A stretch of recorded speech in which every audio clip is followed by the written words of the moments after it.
Hello students, ਅੱਜ ਦਾ ਆਪਣਾ topic ਹੈ ਸਵਿਚ ਗੇਅਰ। ਇਹ ਜਿਹੜਾ ਆਪਾਂ ਹੁਣ ਸਬਜੈਕਟ ਪੜ੍ਹਨਾ ਹੈਗਾ ਇਸ ਵਾਰ, ਇਹ ਤੁਹਾਡੇ 6ਵੇਂ ਸਮੈਸਟਰ ਦਾ ਪਾਵਰ 2 ਦਾ ਸਬਜੈਕਟ ਹੈ ਔਰ ਇਹਦੇ ਵਿੱਚ ਪਹਿਲਾ ਚੈਪਟਰ ਹੈ ਸਵਿਚ ਗੇਅਰ। ਸਵਿਚ ਗੇਅਰ ਦੇ ਵਿੱਚ ਅੱਜ ਦੇ ਲੈਕਚਰ ਵਿੱਚ ਆਪਾਂ ਪੜ੍ਹਾਂਗੇ ਡੈਫੀਨੇਸ਼ਨ, ਸਵਿਚ ਗੇਅਰ ਮਤਲਬ ਹੁੰਦਾ ਕੀ ਆ। ਉਸ ਤੋਂ ਬਾਅਦ ਆਪਾਂ switch, isolator and circuit breaker ਇਹਦੇ ਬਾਰੇ ਪੜ੍ਹਾਂਗੇ।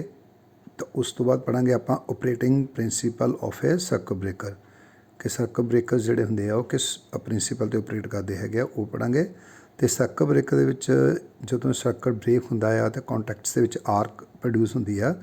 ਉਹ ਆਰਕ ਕਿਸ ਤਰ੍ਹਾਂ ਪ੍ਰੋਡਿਊਸ ਹੁੰਦੀ, ਦੈਟ ਇਜ਼ ਕਾਲਡ ਆਰਕ ਫਿਨੋਮੇਨਾ। ਉਹ ਆਪਾਂ ਪੜ੍ਹਨਾ ਹੈਗਾ। ਅੱਜ ਦਾ ਇਹ ਆਪਣਾ ਮੇਨ ਟੌਪਿਕ ਹੈ ਡੈਫੀਨੇਸ਼ਨ ਸਵਿਚ ਗੇਅਰ ਦੀ, ਸਵਿਚ, ਆਈਸੋਲੇਟਰ ਅਤੇ ਸਰਕਟ ਬ੍ਰੇਕਰ ਦੀ ਡੈਫੀਨੇਸ਼ਨ। ਉਸ ਤੋਂ ਬਾਅਦ operating principal of A circuit breaker ਅਤੇ ਆਰਕ ਫਿਨੋਮੇਨਾ ਅੱਜ ਦਾ ਟੌਪਿਕ। ਹੁਣ ਦੇਖੋ, ਪਹਿਲਾ ਟੌਪਿਕ ਹੈ ਸਵਿਚ ਗੇਅਰ। ਕਿ ਸਵਿਚ ਗੇਅਰ ਕੀ ਹੁੰਦਾ? ਕਹਿੰਦਾ assembly of devices in a logical manner used for switching, controlling and protecting the electrical power circuits and different types of electrical equipments are called or are known as switch gear। ਮਤਲਬ ਕਹਿੰਦਾ assembly of devices, ਮਤਲਬ ਕੁਛ devices ਆ ਉਹਨਾਂ ਨੂੰ ਆਪਾਂ ਇਕੱਠਿਆਂ ਕਰਕੇ ਲੌਜੀਕਲੀ, ਮਤਲਬ ਸੀਰੀਅਲ ਵਾਈਜ਼ ਆਪਾਂ ਇਕੱਠਿਆਂ ਕਰਦੇ ਹਾਂ, ਜੋੜਦੇ ਹਾਂ ਆਪਸ ਵਿੱਚ। ਕਿਸ ਕੰਮ ਲਈ, ਕਿਸ ਪਰਪਜ਼ ਲਈ? ਯੂਜ਼ਡ ਫॉर ਸਵਿਚਿੰਗ, ਕੋਈ ਸਰਕਟ ਨੂੰ ਸਵਿਚ ਕਰਨਾ, ਔਨ ਆਫ ਕਰਨਾ, ਕੰਟਰੋਲਿੰਗ, ਉਹਦਾ ਕੰਟਰੋਲ ਕਰਨਾ, ਅਤੇ ਪ੍ਰੋਟੈਕਟਿੰਗ ਮਤਲਬ ਉਹਨੂੰ ਪ੍ਰੋਟੈਕਟ ਕਰਨਾ। ਸਵਿਚ ਕਰਨਾ, ਕੰਟਰੋਲ ਕਰਨਾ ਅਤੇ ਪ੍ਰੋਟੈਕਟ ਕਰਨਾ, ਸਰਕਟ ਨੂੰ ਪ੍ਰੋਟੈਕਟ ਕਰਨਾ। ਇਹ ਸਾਰੇ ਨੂੰ ਅਗਰ ਆਪਾਂ ਜਿਹੜੇ ਇਹਦੇ ਵਿੱਚ ਡਿਵਾਈਸਿਸ ਲੱਗਣਗੇ ਇੰਨੇ ਕੰਮ ਲਈ, ਕਿਹੜੇ ਕੰਮ ਲਈ? ਸਵਿਚਿੰਗ ਲਈ, ਕੰਟਰੋਲਿੰਗ ਲਈ ਅਤੇ ਪ੍ਰੋਟੈਕਟਿੰਗ ਲਈ। ਜਿੰਨੀਆਂ ਵੀ ਡਿਵਾਈਸਿਸ ਲੱਗਾਂਗੇ ਆਪਾਂ ਉਹਨਾਂ ਨੂੰ ਪ੍ਰੋਪਰਲੀ ਇੱਕ ਸੀਕੁਐਂਸ ਦੇ ਵਿੱਚ ਜੋੜ ਕੇ ਆਪਾਂ ਜੋ ਸਰਕਟ ਤਿਆਰ ਕਰਦੇ ਹਾਂ, that is called switch gear. ਉਹਨੂੰ ਆਪਾਂ ਕੀ ਕਹਿੰਦੇ ਹਾਂ? Switch gear. ਹੁਣ ਦੇਖੋ ਕੀ ਹੈ, ਪਹਿਲਾ ਟੌਪ ਤੋਂ ਪੜ੍ਹਦੇ ਹਾਂ ਆਪਾਂ। ਕਹਿੰਦਾ we are all familiar with low voltage switches and rewireable fuses in our home. ਕਹਿੰਦਾ ਸਾਨੂੰ ਸਾਰਿਆਂ ਨੂੰ ਪਤਾ ਕਿ ਘਰਾਂ ਦੇ ਵਿੱਚ ਆਪਾਂ ਲੋ ਵੋਲਟੇਜ ਸਵਿਚ ਲਗਾਏ ਹੁੰਦੇ ਆ, ਜਿੱਦਾਂ ਘਰਾਂ 'ਚ ਫੈਨ, ਲੈਂਪਸ, ਟਿਊਬਸ, ਲਾਈਟਸ, ਕਿਸੇ ਵੀ ਮਤਲਬ ਪੁਆਇੰਟ ਨੂੰ ਆਪਾਂ ਕੰਟਰੋਲ ਕਰਨ ਲਈ ਸਵਿਚ ਲਾਉਂਦੇ ਹਾਂ। ਅਤੇ ਨਾਲ ਰੀਵਾਇਰੇਬਲ ਫਿਊਜ਼ਿਸ ਵੀ ਘਰਾਂ ਦੇ ਵਿੱਚ ਲੱਗੇ ਹੁੰਦੇ ਆ, ਜਿੱਦਾਂ ਆਪਾਂ ਮੇਨ ਬਾਕਸ ਦੇ ਵਿੱਚ ਦੇਖਦੇ ਹਾਂ, ਮੀਟਰ ਬਾਕਸ ਦੇ ਵਿੱਚ ਫਿਊਜ਼ਿਸ ਲੱਗੇ ਹੁੰਦੇ ਆ ਜਾਂ MCB ਲੱਗੇ ਹੁੰਦੇ ਆ। ਆਪਾਂ ਪੁਰਾਣੇ ਸਮੇਂ ਦੇ ਵਿੱਚ ਜਾਂ ਪਹਿਲਾਂ ਜਿਹੜੇ ਪੁਰਾਣੇ ਘਰਾਂ ਉੱਥੇ ਕੀ ਲੱਗਾ ਹੋਇਆ? ਫਿਊਜ਼ਿਸ ਲੱਗੇ ਹੋਏ ਆ। ਕਹਿੰਦਾ the switch is use to manually open and close the electrical circuit in our home. ਕਹਿੰਦਾ ਫਿਊਜ਼ ਕੀ ਕੰਮ ਕਰਦੇ ਆ? ਮੈਨੂਅਲੀ ਓਪਨ ਅਤੇ ਕਲੋਜ਼ ਕਰਦੇ ਹਾਂ ਆਪਾਂ। ਮਤਲਬ ਕੋਈ ਪੱਖਾ ਚਲਾਉਣਾ, ਆਪਾਂ ਸਵਿਚ ਨੂੰ ਔਨ ਕਰ ਦਿੰਦੇ ਹਾਂ, ਬੰਦ ਕਰਨਾ ਆਪਾਂ ਨੂੰ ਮਤਲਬ ਕਲੋਜ਼ ਕਰ ਦਿੰਦੇ ਸਰਕਟ ਨੂੰ, ਠੀਕ ਹੈ ਜੀ। ਇਸ ਤਰ੍ਹਾਂ ਕਹਿੰਦਾ ਜਿਹੜੇ ਇਲੈਕਟ੍ਰੀਕਲ ਫਿਊਜ਼ ਗਏ and electrical fuse is use to protect our household electrical circuit from over current and short circuit faults. ਹੁਣ ਘਰਾਂ ਦੇ ਵਿੱਚ ਜਿੱਦਾਂ ਕਿਸੇ ਵੇਲੇ ਕੋਈ ਸ਼ਾਰਟ ਸਰਕਟ ਫਾਲਟ ਹੋ ਸਕਦਾ ਜਾਂ ਓਵਰਲੋਡਿੰਗ ਹੋ ਸਕਦੀ ਹੈ। ਹੁਣ ਉਸ ਚੀਜ਼ ਨੂੰ ਅਵੋਇਡ ਕਰਨ ਲਈ, ਬਚਾਉਣ ਲਈ, ਪ੍ਰੋਟੈਕਟ ਕਰਨ ਲਈ, ਆਪਣੇ ਪੂਰੇ ਘਰ ਦੀ ਵਾਇਰਿੰਗ ਨੂੰ ਪ੍ਰੋਟੈਕਟ ਕਰਨ ਲਈ ਜਾਂ ਆਪਣੇ ਇਕਵਿਪਮੈਂਟ ਨੂੰ ਪ੍ਰੋਟੈਕਟ ਕਰਨ ਲਈ ਆਪਾਂ ਵੀ ਕਰਦੇ ਹਾਂ, ਸੀਰੀ ਵਿੱਚ ਫਿਊਜ਼ਿਸ ਲਗਾ ਦਿੰਦੇ ਹਾਂ। ਇਹ ਤਾਂ ਹੈ ਲੋ ਵੋਲਟੇਜ ਸਰਕਟ ਵਾਸਤੇ। ਮਤਲਬ ਦੇਖੋ, ਪ੍ਰੋਟੈਕਟ ਵੀ ਹੋਇਆ ਅਤੇ ਓਪਰੇਟ ਵੀ ਹੋਇਆ ਮੈਨੂਅਲੀ, ਮਤਲਬ ਆਪਾਂ ਉਹਨੂੰ ਕੰਟਰੋਲ ਵੀ ਕਰ ਲਿਆ, ਸਵਿਚਿੰਗ ਵੀ ਕਰ ਲਈ ਅਤੇ ਉਹਨੂੰ ਪ੍ਰੋਟੈਕਸ਼ਨ ਵੀ ਦੇ ਦਿੱਤੀ ਫਿਊਜ਼ ਦੇ ਨਾਲ, and that is a small switch gear. But ਦੂਸਰੇ ਪਾਸੇ ਕੀ ਕਹਿੰਦਾ? ਦੇਖੋ second para, in same way every electrical circuit including high voltage electrical power system need switching and protective devices. ਹੁਣ ਕਹਿੰਦਾ ਕੋਈ ਵੀ ਇਲੈਕਟ੍ਰੀਕਲ ਸਰਕਟ ਹੈ, ਈਵਨ ਉਹਦੇ ਵਿੱਚ ਜਿਹੜੀ ਆਪਾਂ ਹਾਈ ਵੋਲਟੇਜ ਲਾਈਨਸ ਜਾਂਦੀਆਂ ਜਾਂ ਹਾਈ ਵੋਲਟੇਜ ਜਿਹੜਾ ਸਰਕਟਸ ਆਪਾਂ ਪੂਰੇ ਕੰਟਰੀ ਦੇ ਵਿੱਚ ਯੂਜ਼ ਕਰਦੇ ਹਾਂ, ਉਹਦੇ ਲਈ ਵੀ ਕਹਿੰਦਾ ਆਪਾਂ ਨੂੰ ਕੀ ਚਾਹੀਦਾ? ਸਵਿਚਿੰਗ ਅਤੇ ਪ੍ਰੋਟੈਕਟਿਵ ਡਿਵਾਈਸਿਸ ਚਾਹੀਦੀਆਂ ਹਨ। But in high voltage and extra high voltage system this switching and protective scheme becomes complicated. ਹੁਣ ਦੇਖੋ ਬਹੁਤ ਹਾਈ ਵੋਲਟੇਜ ਆ, ਉਹਦੇ 'ਚ ਆਪਾਂ ਸਿੰਪਲੀ ਫਿਊਜ਼ ਤਾਂ ਇਕੱਲਾ ਲਗਾ ਨਹੀਂ ਸਕਦੇ, ਇੰਨੀ ਹਾਈ ਵੋਲਟੇਜ ਨੂੰ ਕੰਟਰੋਲ ਕਰਨਾ ਬੜਾ ਕੰਪਲੀਕੇਟਡ ਹੁੰਦਾ ਹੈਗਾ। ਉਹਦੇ ਵਿੱਚ ਆਪਾਂ ਵੀ ਕਰਦੇ ਹਾਂ, ਕਹਿੰਦਾ becomes complicated on for high fault current interruption in safe and secure way. ਹੁਣ ਦੇਖੋ, ਜੇ ਘਰ ਦੇ ਵਿੱਚ ਫਿਊਜ਼ ਲੱਗਾ ਆ ਤਾਂ ਲੋ ਕਰੰਟ 'ਤੇ ਚੱਲਦਾ ਹੈ। ਜਦੋਂ ਸ਼ਾਰਟ ਸਰਕਟ ਹੋਏਗਾ ਅਕੋਰਡਿੰਗ ਟੂ ਵੋਲਟੇਜ ਕਰੰਟ ਫਿਰ ਵੀ ਲੋ ਰਹੇਗਾ। ਬਟ ਜਦੋਂ ਹਾਈ ਵੋਲਟੇਜ 'ਤੇ ਚੱਲ ਜਾਂਦੇ ਹਾਂ, ਬਹੁਤ ਜ਼ਿਆਦਾ ਹਾਈ ਵੋਲਟੇਜ, 750 kV ਆ, 400 kV ਆ, 132 kV, 220 kV, ਕਿਸੇ ਵੀ ਵੋਲਟੇਜ ਦੇ ਉੱਤੇ ਜਦੋਂ ਸ਼ਾਰਟ ਸਰਕਟ ਹੁੰਦਾ ਤਾਂ ਬਹੁਤ ਜ਼ਿਆਦਾ ਹਾਈ ਕਰੰਟ ਫਲੋ ਕਰਦਾ ਹੈਗਾ। ਕਹਿੰਦਾ ਇਹੋ ਜਿਹੇ ਹਾਈ ਕਰੰਟ मतलब करंट ਨੂੰ ਕੰਟਰੋਲ ਕਰਨਾ, ਉਹਨੂੰ ਉਹਨੂੰ ਪ੍ਰੋਟੈਕਟ ਕਰਨਾ ਜਿਹੜਾ ਬੜਾ ਕੰਪਲੀਕੇਟਡ ਸਿਸਟਮ ਹੋ ਜਾਂਦਾ। ਇਸ ਕਰਕੇ ਕਹਿੰਦਾ ਆਪਾਂ ਕਹਿੰਦੇ ਹਾਂ ਕੋਲੈਕਟਿਵਲੀ, ਲਾਸਟ ਜੋ ਤੀਜੀ ਲਾਈਨ ਦੇਖੋ ਪੈਰੇ ਦੇ ਵਿੱਚ, collectively the whole system is called switchgear and protection of power system. ਹੁਣ ਇਹ ਸਾਰੇ ਸਿਸਟਮ ਨੂੰ ਆਪਾਂ ਜਿੱਥੇ ਪੂਰੇ ਦੇ ਪੂਰੇ ਹਾਈ ਵੋਲਟੇਜ ਸਿਸਟਮ ਨੂੰ ਆਪਾਂ ਜਦੋਂ ਕੰਟਰੋਲ ਕਰਦੇ ਹਾਂ, ਉਹਦੀ ਸਵਿਚਿੰਗ ਕਰਦੇ ਹਾਂ ਅਤੇ ਉਹਨੂੰ ਪ੍ਰੋਟੈਕਸ਼ਨ ਦਿੰਦੇ ਹਾਂ, ਉਹਦੇ ਲਈ ਆਪਾਂ ਜਿੰਨੇ ਵੀ ਅਪਲਾਇੰਸਿਸ ਮਤਲਬ ਸਵਿਚ ਗੇਅਰਸ ਵਗੈਰਾ ਲਗਾਉਂਦੇ ਹਾਂ, ਅੰਦਰ ਜੋ ਸਰਕਟਸ ਵਗੈਰਾ ਚੱਲਦਾ ਹੈਗਾ ਆ, ਸਰਕਟ ਬ੍ਰੇਕਰਸ ਹੁੰਦੇ ਆ, ਰਿਲੇਜ਼ ਹੁੰਦੀਆਂ, ਜੋ ਵੀ ਇਹਨਾਂ ਨੂੰ ਸਾਰੇ ਨੂੰ ਜੋੜ ਕੇ ਆਪਾਂ ਕੀ ਬਣਾਉਂਦੇ ਹਾਂ, ਇੱਕ ਕੰਪਲੀਟ ਸਵਿਚ ਗੇਅਰ ਬਣ ਜਾਂਦਾ। ਕਹਿੰਦਾ electrical switch gear has been developing in various farms. ਕਹਿੰਦਾ ਇਲੈਕਟ੍ਰੀਕਲ ਸਵਿਚ ਗੇਅਰ ਨੂੰ ਕਿਸੇ ਵੀ ਤਰੀਕੇ ਨਾਲ ਆਪਾਂ ਲਗਾ ਸਕਦੇ ਹਾਂ। ਦੇਖੋ ਸਿੰਪਲ ਤਰੀਕਾ, ਕੰਪਲੀਕੇਟਡ ਤਰੀਕੇ ਕਈ ਆਪਾਂ ਅੱਗੇ ਜਾ ਕੇ ਪੜ੍ਹਨੇ ਹੈਗੇ ਆ ਜੇ ਆਪਾਂ ਯੂਜ਼ ਕਰਦੇ ਹਾਂ ਐਜ਼ ਏ ਸਵਿਚ ਗੇਅਰ। ਹੁਣ ਦੇਖੋ ਇੱਕ ਡਾਇਗਰਾਮ ਬਣੀ ਹੋਈ ਆ। ਡਾਇਗਰਾਮ ਦੇਖੋ ਬਹੁਤ ਸਿੰਪਲ ਜਿਹੀ ਡਾਇਗਰਾਮ, ਇੱਕ ਸਵਿਚ ਗੇਅਰ ਦੀ ਡਾਇਗਰਾਮ ਹੈਗੀ, simple diagram off switch gear. ਇਹਦੇ ਵਿੱਚ ਦੇਖੋ ਤੁਸੀਂ ਡਾਇਗਰਾਮ ਦੇ ਲੈਫਟ ਸਾਈਡ 'ਤੇ ਟੌਪ ਦੇ ਉੱਤੇ ਕੀ ਲਿਖਿਆ, ਬੱਸ ਬਾਰ। ਇਹ ਬੱਸ ਬਾਰ ਦੀ ਪ੍ਰੋਟੈਕਸ਼ਨ ਦਿੱਤੀ ਆ। ਕਿਸੇ ਬੱਸ ਬਾਰ ਨੂੰ ਆਪਾਂ ਸਪਲਾਈ ਆ ਰਹੀ ਹੈ ਥੱਲਿਓਂ, ਦੇਖੋ ਥੱਲੇ ਪਾਸੇ ਆ ਰਹੀ ਥੱਲੇ CB ਮੀਨਸ ਸਰਕਟ ਬ੍ਰੇਕਰ, ਇੱਕ ਸਰਕਟ ਬ੍ਰੇਕਰ ਲੱਗਾ। ਫਿਰ ਥੱਲੇ ਆਏ ਬੱਸ ਬਾਰ ਦੀ ਲਾਈਨ ਵਾਲੀ ਜਿਹੜੀ ਸਿੱਧੀ ਥੱਲੇ ਆ ਰਹੀ ਆ, ਉੱਥੇ ਕੀ ਲੱਗਾ ਦੇਖੋ, ਇੱਕ ਕਰੰਟ ਟਰਾਂਸਫਾਰਮਰ ਲੱਗਾ, CT ਮੀਨਸ ਕਰੰਟ ਟਰਾਂਸਫਾਰਮਰ। ਹੁਣ ਇਸੇ ਸਰਕਟ ਦੇ ਤੁਸੀਂ ਸੱਜੇ ਪਾਸੇ ਜਾਓ, ਸਭ ਤੋਂ ਟੌਪ 'ਤੇ ਕੀ ਲਿਖਿਆ, ਟ੍ਰਿਪ ਕੋਇਲ। ਟ੍ਰਿਪ ਕੋਇਲ ਕਿੱਥੇ ਹੁੰਦੀ ਦੇਖੋ, ਜਿੱਥੇ ਸਰਕਟ ਬ੍ਰੇਕਰ ਲੱਗਾ ਉਹਦੇ ਨਾਲ ਡਾਟਰ ਲਾਈਨਸ ਲਗਾ ਕੇ ਕਨੈਕਟ, ਮਤਲਬ ਮੀਨਸ ਦੋਨੋਂ ਚੀਜ਼ਾਂ ਕੰਪਲੀਟ ਹੈਗੀ ਹੈ, CB ਸਰਕਟ ਬ੍ਰੇਕਰ ਅਤੇ trip coil is A part of circuit breaker. ਠੀਕ ਹੈ, ਇਹ ਟ੍ਰਿਪ ਕੋਇਲ ਲੱਗੀ ਹੋਈ ਆ। ਟ੍ਰਿਪ ਕੋਇਲ ਦੇ ਸਰਕਟ ਨੂੰ ਤੁਸੀਂ ਅਗਰ ਧਿਆਨ ਨਾਲ ਦੇਖੋ, ਬਲੂ ਕਲਰ ਦੀ ਟ੍ਰਿਪ ਕੋਇਲ ਦੇ ਵਿੱਚ ਐਰੋ ਲੱਗਾ, ਉਹਨੂੰ ਧਿਆਨ ਨਾਲ ਦੇਖੋ, ਇੱਕ ਕਲੋਜ਼ ਸਰਕਟ ਬਣਦਾ। ਆਪਾਂ ਉੱਪਰੋਂ ਚੱਲਦੇ ਹਾਂ, ਉੱਪਰੋਂ ਸੱਜੇ ਪਾਸੇ ਨੂੰ, ਉੱਪਰੋਂ ਸੱਜੇ ਪਾਸੇ ਨੂੰ ਜਾਣਾ, ਸਭ ਤੋਂ ਪਹਿਲਾਂ ਬੈਟਰੀ ਹੁੰਦੀ ਆ, ਫਿਰ ਥੱਲੇ ਨੂੰ ਆਈਏ ਉਸੇ ਸਰਕਟ ਦੇ ਵਿੱਚ ਦੇਖੋ ਇੱਕ ਨੋਰਮਲੀ ਓਪਨ ਕੰਟੈਕਟ ਆਉਂਦਾ ਹੈਗਾ, ਅਤੇ ਉਸ ਕੰਟੈਕਟ ਦੇ ਥਰੂ ਜਿਹੜੀ ਟ੍ਰਿਪ ਕੋਇਲ ਦਾ ਸਰਕਟ ਜਿਹੜਾ ਕੰਪਲੀਟ ਹੁੰਦਾ। ਬਟ ਨੋਰਮਲੀ ਇਹ ਓਪਨ ਹੈ, ਇਸ ਵੇਲੇ ਦੇਖੋ ਓਪਨ ਚੱਲ ਰਿਹਾ। ਹੁਣ ਇਹਦੇ ਥੱਲੇ ਪਾਸੇ ਦੇਖੋ ਜਿੱਥੇ CT ਲੱਗਾ, ਸਰਕਟ ਦੇ ਬਿਲਕੁਲ ਖੱਬੇ ਪਾਸੇ ਜਿੱਥੇ CT ਲੱਗਾ, ਉਹ CT ਨੂੰ ਕੰਪਲੀਟ ਡਾਇਗਰਾਮ ਦੇਖੋ ਧਿਆਨ ਨਾਲ ਸਰਕਟ ਕੀਤਾ ਆ। ਸੱਜੇ ਪਾਸੇ ਉਸ ਦੇ ਉੱਪਰਲੇ ਪਾਸਿਓਂ ਜਾਇਆ, CT ਦੇ ਉੱਪਰਲੇ ਪਾਸਿਓਂ ਗਈ, ਸੱਜੇ ਹੱਥ ਨੂੰ ਗਈ, ਫਿਰ ਇੱਕ ਬਲੂ ਕਲਰ ਦੀ ਕੋਇਲ ਬਣੀ ਆ, ਉਹਦੇ ਵਿੱਚੋਂ ਸਪਲਾਈ ਆਣ ਕੇ CT ਦੇ ਥੱਲੇ ਪਾਸੇ ਨਾਲ ਕੰਟੈਕਟ ਹੋ ਗਈ। ਇਹ ਇੱਕ ਕੰਪਲੀਟ ਸਰਕਟ ਬਣਿਆ ਹੋਇਆ ਦੇਖੋ, ਇੱਕ ਪਾਸੇ ਕੋਇਲ CT ਦੀ ਆ, ਦੂਜੇ ਪਾਸੇ ਕਿਹੜੀ ਹੈ, ਰਿਲੇ ਕੋਇਲ। ਦੇਖੋ ਕੀ ਲਿਖਿਆ, ਰਿਲੇ ਕੋਇਲ। ਇਹ ਰਿਲੇ ਕੋਇਲ ਜਿਹੜੀ ਆ ਇਹ CT ਦੀ ਵਾਈਂਡਿੰਗ ਨਾਲ ਅਟੈਚ ਹੈਗੀ ਆ। ਅਤੇ ਥੱਲੇ ਪਾਸੇ ਦੇਖੋ ਜਿੱਥੇ F ਲਿਖਿਆ, that is fault.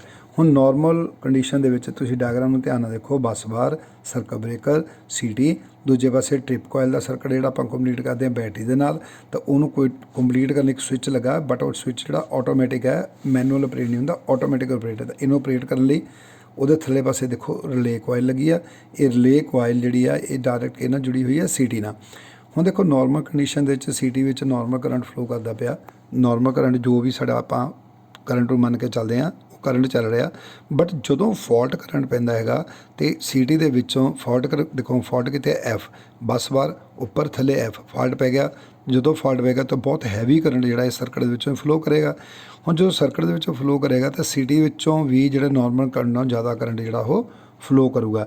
And that current is sufficient to trip the relay coil. ਹੁਣ ਇਹ ਕੀ ਕਰੂਗੀ, ਰਿਲੇ ਕੋਇਲ ਨੂੰ ਐਨਰਜਾਈਜ਼ ਕਰੂਗੀ। ਦੇਖੋ ਰਿਲੇ ਕੋਇਲ ਕਿਹਨਾਂ CT 'ਚ ਜੁੜੀ ਹੈ, CT ਨਾਲ। ਜਦੋਂ CT 'ਚ ਕਰੰਟ ਵਧਿਆ ਤਾਂ ਰਿਲੇ ਕੋਇਲ ਦੇ ਵਿੱਚ ਵੀ ਨੋਰਮਲ, ਜਦੋਂ ਜ਼ਿਆਦਾ ਕਰੰਟ ਵਧੂਗਾ ਤਾਂ ਇਹ ਕੀ ਕਰੇਗਾ, ਜਿਹੜਾ ਇਹਦੇ ਵਿੱਚ ਸਪਿੰਡਲ ਲੱਗਾ ਦੇਖੋ ਉੱਪਰਲੇ ਪਾਸੇ ਟ੍ਰਿਪ ਕੰਟੈਕਟ ਲੱਗਾ, ਅਤੇ ਸਪਿੰਡਲ ਜਿਹੜਾ ਇਹਨੂੰ ਥੱਲੇ ਨੂੰ ਖਿੱਚੂਗਾ। ਹੁਣ ਜਦੋਂ ਥੱਲੇ ਨੂੰ ਖਿੱਚੂਗਾ, ਰੈੱਡ ਕਲਰ ਦਾ ਇੱਕ ਸਵਿਚ ਲੱਗਾ ਹੋਇਆ ਦੇਖੋ, ਇਹ ਸਵਿਚ ਔਨ ਹੋ ਜਾਊਗਾ। ਹੁਣ ਇਹ ਔਨ ਹੋ ਕੇ ਕਿਹੜੇ ਸਰਕਟ ਨੂੰ ਕੰਪਲੀਟ ਕਰੂਗਾ, ਜਿੱਥੇ ਰੈੱਡ ਕਲਰ ਦਾ ਸਵਿਚ ਲੱਗਿਆ, ਸਪਿੰਡਲ ਜਿਹਾ ਲੱਗਾ ਰਿਲੇ ਕੋਇਲ ਦੇ ਵਿੱਚ, ਕਿਹਨੂੰ ਔਨ ਕਰੂਗਾ, ਦੇਖੋ ਉੱਪਰਲੇ ਪਾਸੇ ਪੂਰੀ ਟ੍ਰਿਪ ਕੋਇਲ ਦੇ ਸਰਕਟ ਨੂੰ ਔਨ ਕਰ ਦੂਗਾ। ਬੜੇ ਧਿਆਨ ਨਾਲ ਦੇਖੋ ਤਾਂ ਟ੍ਰਿਪ ਕੋਇਲ, ਬੈਟਰੀ ਅਤੇ ਇਸ ਸਵਿਚ ਦੇ ਥਰੂ ਟ੍ਰਿਪ ਕੋਇਲ ਨੂੰ ਸਪਲਾਈ ਚੱਲ ਜੂਗੀ। ਜਦੋਂ ਇਹ ਟ੍ਰਿਪ ਕੋਇਲ ਨੂੰ ਸਪਲਾਈ ਗਈ ਤਾਂ ਇਹ ਟ੍ਰਿਪ ਕੋਇਲ ਕਿਹਦੇ ਨਾਲ ਜੁੜੀ ਹੋਈ ਹੈ, ਸਰਕਟ ਬ੍ਰੇਕਰ ਨਾਲ ਕੰਟੈਕਟ ਨਾਲ। ਤਾਂ ਇਹ ਸਰਕਟ ਬ੍ਰੇਕਰ ਦੇ ਕੰਟੈਕਟ ਨੂੰ ਪਿੱਛੇ ਨੂੰ ਖਿੱਚ ਕੇ ਸਰਕਟ ਨੂੰ ਓਪਨ ਕਰ ਦੂਗੀ। That is simple switch gear. ਮਤਲਬ ਇੱਕ ਸਵਿਚ ਗੇਅਰ ਦੀ ਡਾਇਗਰਾਮ ਬਣੀ ਹੈ। ਇਹ ਸਾਰੇ ਅਰੇਂਜਮੈਂਟ ਨੂੰ ਜਿੱਦਾਂ ਆਪਾਂ ਪਹਿਲਾਂ ਪੜ੍ਹ ਕੇ ਹਟੇ ਹਾਂ, ਇਹ ਸਾਰੇ ਅਰੇਂਜਮੈਂਟ ਨੂੰ ਆਪਾਂ ਕੀ ਕਹਿੰਦੇ ਹਾਂ, ਸਵਿਚ ਗੇਅਰ। ਦੇਖੋ ਹੁਣ ਨੈਕਸਟ ਕੀ ਆ, switch isolator and circuit breaker. ਇਹਦੇ ਪਹਿਲਾਂ ਆਪਾਂ ਪੜ੍ਹਦੇ ਸਵਿਚ। What is switch? ਕਹਿੰਦੇ machine which can interrupt the flow of electricity along a conductor. ਕਹਿੰਦਾ ਕੋਈ ਐਸੀ ਮਸ਼ੀਨ, ਐਸਾ ਮਤਲਬ ਆਪਾਂ ਕੋਈ ਮਸ਼ੀਨ ਲਗਾਈਏ ਜਿਹੜੀ ਕਿ ਇਲੈਕਟ੍ਰੀਸਿਟੀ ਨੂੰ ਇੰਟਰਪਟ ਕਰਦੇ, ਫਲੋ ਆਫ ਇਲੈਕਟ੍ਰੀਸਿਟੀ ਨੂੰ ਇੰਟਰਪਟ ਕਰਦੇ, ਕਿਹਦੇ ਵਿੱਚੋਂ ਦੀ, ਕੰਡਕਟਰ ਦੇ ਵਿੱਚੋਂ ਦੀ।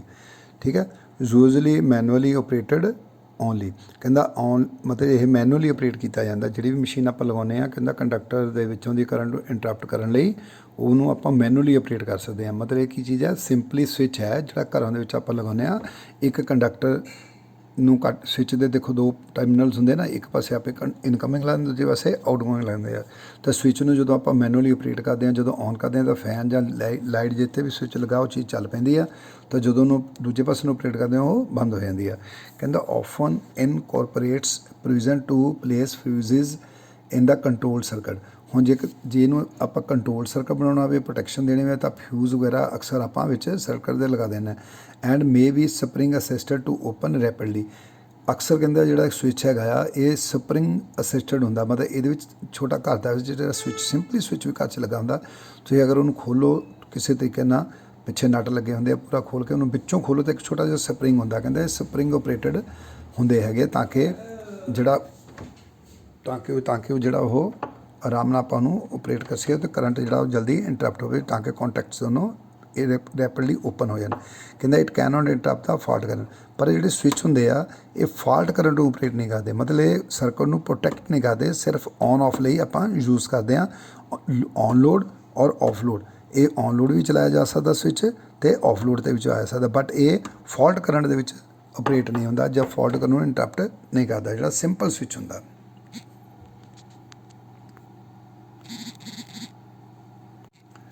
ਹੁਣ ਕੀ ਆ ਆਈਸੋਲੇਟਰ।